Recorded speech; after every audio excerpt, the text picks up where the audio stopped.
Assalamualaikum warahmatullahi wabarakatuh. Bagaimana kabar teman-teman semua? Balik lagi bersama saya Nazar Amroh pada channel Nazar ID.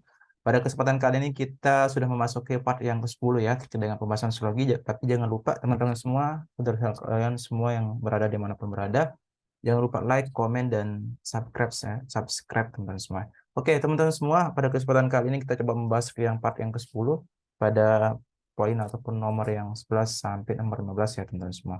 Oke, kita buka dengan sama-sama melafazkan al-basmalah. Bismillahirrahmanirrahim.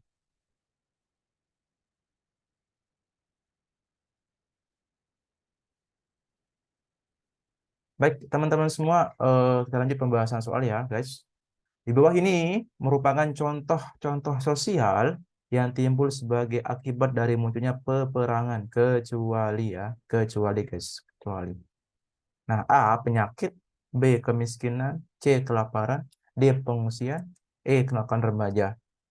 Oke, kita bahas penyakit ya. Jelas nggak ketika teman-teman melihat sebuah peperangan di suatu daerah, pasti mereka memiliki penyakit. Entah dia karena dia kelaparan. Nah, kelaparan itulah yang membuat mereka bawa penyakit. Nggak ada makanan, pakaian, bahkan penginapan pun nggak ada. Dan itu yang akan berpotensi untuk penyakit. Nah, penyakit yang di sini yang dibahasnya adalah penyakit yang memang secara umum. Entah dia demam dan sebagainya. Jadi benar ya teman-teman semuanya, ini benar. Kemudian yang kedua, teman kemiskinan. Nah, jelas ya teman-teman semua ketika ada peperangan, maka akan ada jadi kemiskinan ya. Kemudian yang ketiga, kelaparan. Kelaparan jelas ya, karena nggak ada bahan makanan. Hai, benar.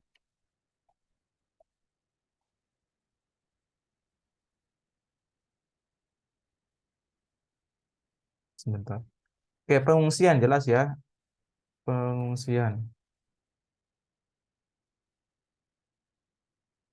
Kemudian yang kenakalan remaja enggak ya teman-teman semua. Ini peperangan ya, nggak ada kaitannya dengan kenakalan remaja. Ini biasanya pola asuh dari orang tua ataupun dukungan eksternal. Jadi yang paling tidak atau mungkin di sini adalah E ya, teman-teman semua. Jadi jawabannya adalah E ya. Kemudian lanjut teman-teman semua pada nomor 12.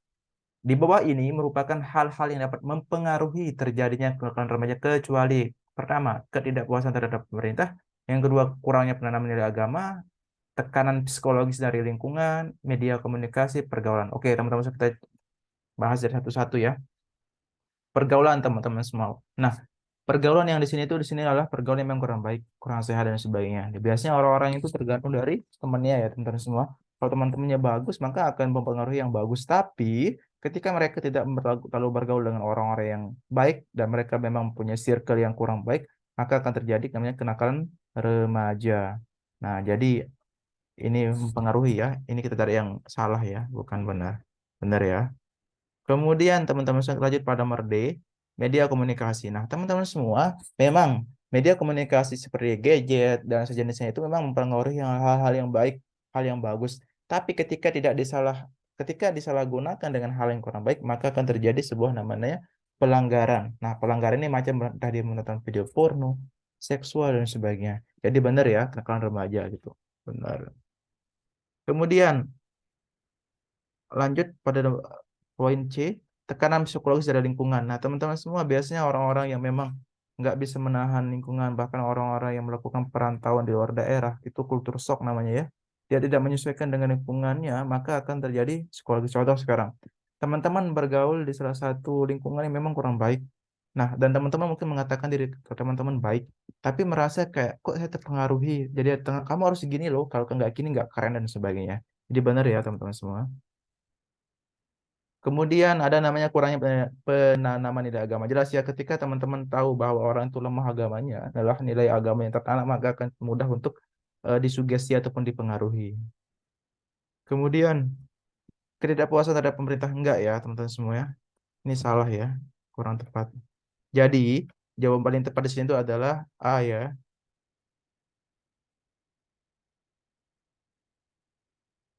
Oke, kita lanjut.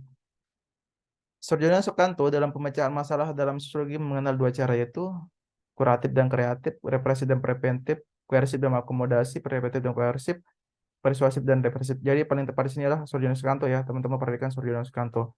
Ini adalah preventif dan koersif. Nah, preventif itu teman-teman semua pencegahan atau pengendalian masalah-masalah sosial itu sebelum terjadi. Contoh sekarang, teman-teman harus mempersiapkan hal-hal yang berkaitan dengan kira-kira apa sih yang untuk kita memperbaiki suatu masalah sosial Tapi itu belum terjadi tuh, kita kayak sosialisasi, kamu harus nggak boleh narkoba dan sebagainya. Tapi kok koersif itu lebih larinya kepada kekerasan setelah terjadinya masalah sosial gitu. Jadi yang paling tepat di sini adalah preventif dan koersif ya teman-teman semua. Kita lanjut 14 teman-teman semua. Penerapan pengetahuan sosiologi dalam kehidupan sehari-hari tampak pada A. Penelitian tentang penyebab terjadinya kemiskinan di desa. B. Pengkajian asal-usul kaum pendatang di kota. C. Pemilihan metode keluarga berencana. D. Membandingkan pertumbuhan ekonomi. E. Mewawancarai tokoh masyarakat yang berkonflik. Ini penerapan ya. Jadi yang paling tepat di sini adalah penelitian tentang penyebab terjadinya kemiskinan. Kalau B ini kan asal-usul pendatang ini lebih lari yang kayak arkeologi ataupun geografis. Dan yang pemilihan metode keluarga ini kayak BKBN lah pemerintah. Membandingkan pertumbuhan ekonomi ke ekonomi. Mewawancari tokoh masyarakat yang berkonflik nggak mungkin teman-teman akan mewawancara ya teman-teman akan mati kalau teman-teman mewawancari orang-orang yang berkonflik nanti. Apalagi ini memang ranahnya kepada pemerintah untuk mengatasi ataupun menjadi salah satu jembatan ataupun fasilitator itu. Jadi paling tepat jawaban nomor 14 ini teman-teman semua adalah A ya. Kemudian nomor 15 teman-teman semua, soal terakhir pada part yang ke-10-nya teman-teman semua. Berikut ini yang bukan manfaat mempelajari sosiologi adalah A. Dapat menghargai perbedaan sosial budaya. B. Memahami keragaman sosial budaya di Indonesia. C. Memahami struktur dan dinamika sosial dalam kehidupan masyarakat di Indonesia. D. Dapat menyesuaikan diri dengan alam maya ya, atau alam maya manusia. E. Dapat menerapkan sosiologi dalam kehidupan masyarakat. Jelas ya, menghargai perbedaan jelas ya. Teman-teman mempelajari tentang keberagaman ataupun ke masyarakat majemuk. Memahami keragaman sosial jelas ya. Kemudian memahami struktur, gimana sih struktur dan dinamika sosial di masyarakat. D. Menyesuaikan diri dengan nggak mungkin ya, ini yang salah ya. Dapat menerapkan teknologi sosiologi dalam kehidupan masyarakat jelas ya teman-teman semua. Jadi paling tepat di sini itu adalah D ya teman-teman semua. Oke guys, sekian pembahasan part yang ke-10 ini, ditunggu pada video selanjutnya. Jangan lupa stay di channel Nazar ID, jangan lupa like, komen, dan subscribe ya teman-teman semua. Baik teman-teman semua, sekian dari saya. Mohon maaf ada kekurangan. Wassalamualaikum warahmatullahi wabarakatuh.